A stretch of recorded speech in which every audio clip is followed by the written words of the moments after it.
दीपिका, सलमा और वहां पर निकी। यहाँ पर क्या ये सिर्फ 3 नाम ही है जो झारखंड से जा सकते थे? क्या वही 3 नाम है जो ओलंपिक में जाने के काबिल थे? शायद नहीं, क्योंकि अभी मैं जहाँ पर खड़ी हूँ वहाँ और ऐसी 3 नाम हैं जो शायद यहाँ से ओलंपिक में जा सकते थे, झारखंड को रिप्रेजेंट करते सकते थे, भारत को रिप्रेजेंट कर सकते थे। अभी हमारे साथ हैं तिर्की सिस्टर्स। ऐसे तो रेसलिंग में हमने फोगाट सिस्टर्स का नाम सुना है, हरियाणा का नाम सुना है, लेकिन हम जब झारखंड की बात करते हैं तो हॉकी और फुटबॉल जैसे खेल हमारे ध्यान में आते हैं। लेकिन रेसलिंग भी ऐसा खेल है जहाँ से जो प्लेयर्स हैं वो नेशनल लेवल तक जा चुकी हैं, इंडिया को रिप्रेजेंट कर चुकी हैं, झारखंड को रिप्रेजेंट कर चुकी हैं। अभी हमारे साथ है राखी तिर्की, मधु तिर्की और जूही तिर्की। तो राखी, आप जैसे कि मैंने बता रही थी कि अभी ओलंपिक शुरू हो चुका है, यहाँ से आर्चरी में और हॉकी में लड़कियां जो जा रही हैं, लेकिन रेसलिंग में क्यों नहीं? क्योंकि यहाँ के गवर्नमेंट का उतना सारा यहाँ पे फैसिलिटी नहीं दी है, यहाँ के स्पोर्ट्स को उतना बढ़ावा नहीं दिया जाता है। जैसे पूरे इंडिया में देखिएगा कि हरियाणा ऐसा राज्य है जहाँ से सबसे ज़्यादा ओलंपिक के लिए क्वालिफाई किया गया है। उसके बाद पंजाब है, झारखंड से बस 3 ही लड़कियां ऐसे क्वालिफाई की है, जो निकी है और शलीमा है और दीपिका कुमारी है। अदर गेम को उतना सपोर्ट नहीं किया जाता है जिस तरह यहाँ पे झारखंड में हॉकी मस्ट है, तो अदर गेम को उस सब का ध्यान नहीं दिया जाता है, क्योंकि यहाँ पे साई सेंटर हॉकी का बना हुआ है, आर्चरी का जमशेदपुर में बना हुआ है, कभी देखें फुटबॉल का बना हुआ है, कभी कुश्ती का देखें, कभी साई बना हुआ है। वैसा कोई यहाँ पे उतनी सारी फैसिलिटी नहीं दिया गया है, तो आगे बच्चे बढ़ नहीं रहे हैं अदर गेम में, जिसमें कि आगे और अच्छा प्रोत्साहन मिलेगा कि जिसे कि हम नेशनल क्वालिफाई करेंगे, उसके लिए एशियन खेलेंगे, वर्ल्ड खेलेंगे, उसके बाद जाके ओलंपिक में क्वालिफाई करेंगे। तो हमारा झारखंड सरकार जो है अदर गेम को उतना ध्यान ही नहीं दे रहा है, जिससे कि हम जैसे लड़कियां भी जैसे रेसलिंग में हैं, तो हम लोग अभी सब जूनियर में सिल्वर मेडलिस्ट है, इंडिया कैंप भी कर चुके हैं हम लोग दोनों बहनें, और ऊपर से सीनियर नेशनल में हम टॉप 5 में भी रह चुके हैं।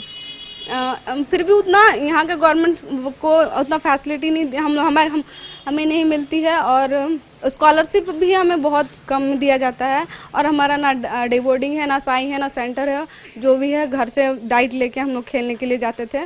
तो इसलिए सरकार से हमें थोड़ा सा मतलब निराशा है कि यहाँ की लड़कियाँ और मतलब लड़के भी यहाँ पे मतलब आगे बढ़ने के लिए वो सपोर्ट नहीं कर रहे हैं। तो इसीलिए यहाँ से झारखंड से बहुत कम ही लड़कियाँ, सोचिए उतने झारखंड में उतना आज़ादी जनसंख्या में 3 लड़कियाँ बस पार्टिसिपेट की है। तो मतलब सरकार को ध्यान देना चाहिए कि अगले ओलंपिक के लिए कितनी और लड़कियाँ झारखंड से पार्टिसिपेट करें, कि कितना हम उनको बढ़ावा दे। तो इस तरह वो गेम में उतना ध्यान नहीं दे रहे हैं। लहरों से डरकर नदियां पार नहीं होती, कोशिश करने वालों की कभी हार नहीं होती। मगर क्या ये लाइनें उन पहलवानी करने वाली बेटियों के साथ न्याय कर पा रहा है, जिन्होंने कोई सुविधा न होते हुए भी राष्ट्रीय स्तर पर झारखंड का परचम लहराया है? लेकिन उन्होंने कहा कि जैसे रेसलिंग हम सोच भी नहीं सकते हैं कि यहाँ से प्लेयर्स जाती हैं या फिर कैंप लगते हैं या फिर जो हमें पर्टिकुलर ट्रेनिंग मिलती है, हॉकी का है या आर्चरी का भी है, बट रेसलिंग का नहीं है। तो ऐसे में अपने आप में यहाँ पे रेसलिंग में इंटरेस्ट कैसे आया, और फिर अभी आप टॉप 5 में, टॉप 10 में, नेशनल में पहुँचे, इसके बारे में थोड़ा ब्रीफ दीजिए। जी, हम लोग छोटे थे तब भोला सर हम लोग कुश्ती में ले गए थे, तब हम स्कूल जाते थे हम लोग। उसके बाद से कुश्ती में रुझान शुरू हुआ, उसके बाद हम लोग कुश्ती स्टार्ट किए, तो धीरे धीरे खेलते खेलते मन लग गया कुश्ती में, बहुत मेहनत करने लग गए हम लोग, बहुत मतलब कुश्ती से पसंद आ गया कुश्ती, हम लोग वो बहुत मेहनत करने लगे। उसके बाद हम लोग नेशनल खेलने गए, 1 साल खेले कुश्ती को, जाने अच्छा ऐसा होता। दूसरे साल गए, दूसरे साल में राखी ने नेशनल में मेडल दिया झारखंड को, जो कि झारखंड की पहली आदिवासी महिला बनी, पहली आदिवासी महिला क्या पूरे झारखंड में पहली महिला बनी जो नेशनल में झारखंड को मेडल दिलाया। उसके बाद फिर मैं 2015 में गई थी, मैंने झारखंड को सिल्वर मेडल दिलाया। हम लोग दोनों बहन इंडिया कैंप गए, वहाँ पे हम लोग जो ट्रायल होता है वर्ल्ड के लिए, एशिया के लिए, वो हम लोगों ने दिया।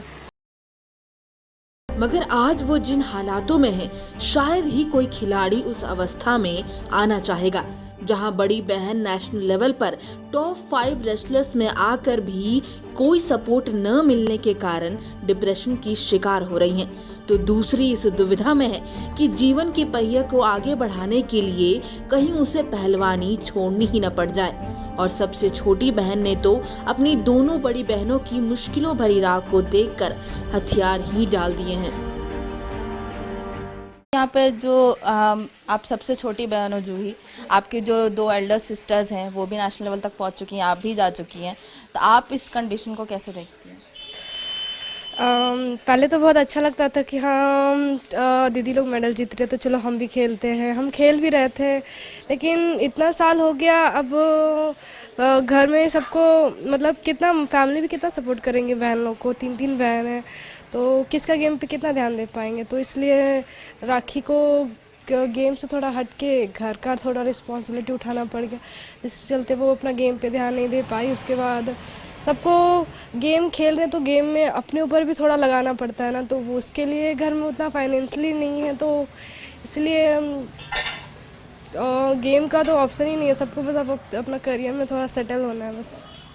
आप अब जैसे मधु ने कहा कि एक कन्फ्यूजन हो रहा है कि इसको इतने सालों से खेल रहे हैं, 10 साल से प्रैक्टिस कर रहे हैं, तो अब इसको आगे ले जाना चाहिए नहीं, और आप अभी शुरुआती लेवल में ही, आप सबसे छोटी हैं, तो आप क्या सोचती हैं इसको लेकर के? हमको लगता है नहीं कर पाएंगे, क्योंकि ना कोचेस है ना कोई है सपोर्ट के लिए, तो कैसे कर पाएंगे।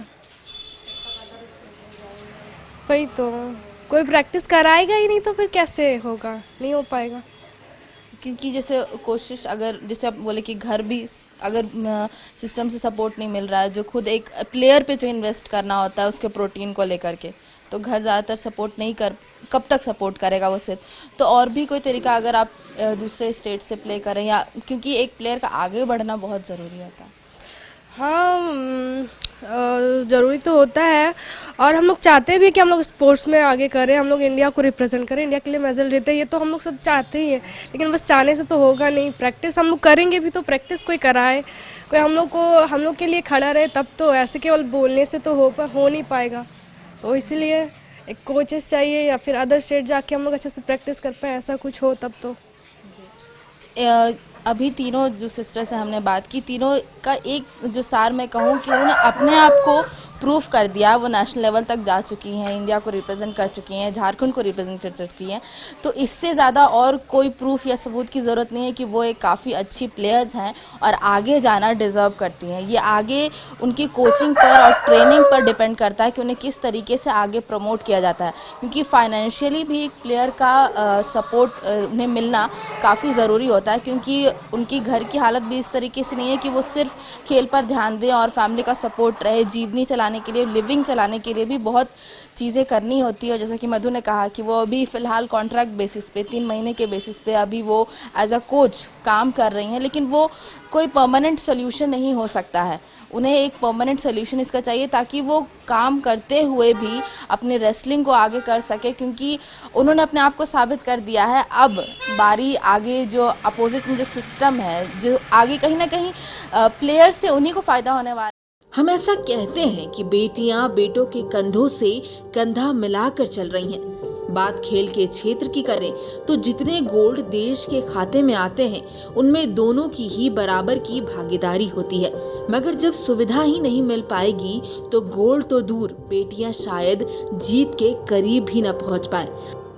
ये इतना झारखंड के लिए मेडल लाया, इतना साल हम लोगों ने 10 साल गुजार दिए कुश्ती में, 10 साल से हम लोग अपना जीवन कुश्ती को दे रहे हैं, और अभी जाके गवर्नमेंट कुछ नहीं कर रही है तो बुरा लगता है। अब इस एज में आने के बाद घर की स्थिति सामने आ जाती है कि अब हम लोग काम करें या कुश्ती करें, तो ये थोड़ा सा टेंशन हो गया है कि अब नौकरी करना है। कुश्ती में इतने लोगों ने आए सब सिंपैथी दे के चले गए, अभी तक कुछ हुआ नहीं, तो इस बात को लेके थोड़ा सा डिमोटिवेट है।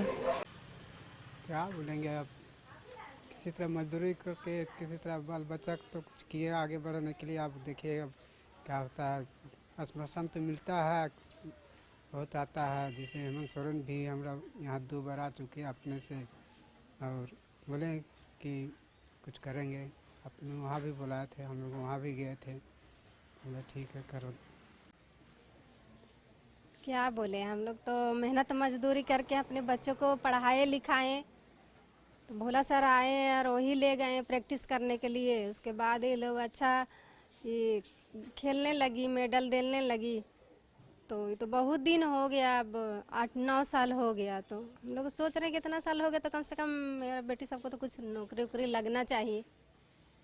हेमंत सोरेन भी आए हम लोग का घर 2-2 बार, वादा करके गए हैं कि कुछ करेंगे बोल के, लेकिन वो भी भूल गए हैं। जोश और काबिलियत उतनी है जितनी शायद किसी भी सफल पहलवान में हो, मगर अब सवाल ये है कि क्या इतना काफी है।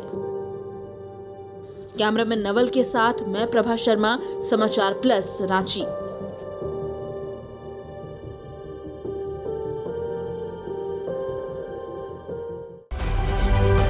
समाचार प्लस, खबर वही जो हमने कही।